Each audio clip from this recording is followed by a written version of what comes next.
सोन्याची अंगठी कोणी घालू नये. ज्योतिष, आरोग्य आणि धार्मिक दृष्टिकोन. नमस्कार मित्रांनो, आपल्या स्वामी भक्त सागर चॅनलवर तुमचं मनपूर्वक स्वागत आहे. आज आपण एका महत्त्वाच्या विषयावर चर्चा करणार आहोत. सोन्याची अंगठी कोणी घालू नये. बऱ्याच लोकांना वाटतं की सोनं म्हणजे लक्ष्मीचं प्रतीक, त्यामुळे ते कोणालाही शुभच असतं. पण ज्योतिषशास्त्र आणि धार्मिक मान्यतांनुसार प्रत्येकासाठी सोनं शुभ असेलच असं नाही. चला तर मग सविस्तर जाणून घेऊया. 1. ज्यांच्या कुंडलीत सूर्य अशुभ आहे. ज्योतिषशास्त्रानुसार सोनं हे सूर्यग्रहाशी संबंधित मानले जाते.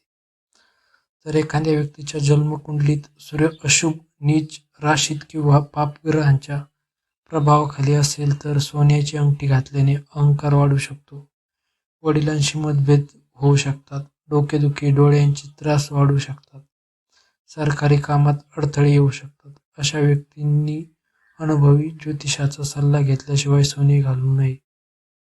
2. ज्यांचा चंद्र कमजोर आहे. चंद्र मन आणि भावना नियंत्रित करतो. जर चंद्र कमजोर असेल आणि त्यावर सूर्याचा प्रभाव वाढवला सोने घालून, तर मानसिक अस्थिरता, चिडचिडेपणा, निर्णय क्षमतेत गोंधळ अशा लोकांनी विशेष काळजी घ्यावी. 3. ज्यांना जास्त उष्णता किंवा बीपीचा त्रास आहे. आयुर्वेदानुसार सोने उष्ण प्रवृत्तीचे मानले जाते. ज्यांना उच्च रक्तदाब, शरीरात उष्णता, त्वचेचे दाग असतील त्यांनी मोठ्या प्रमाणात सोने घालणे टाळावे. 4.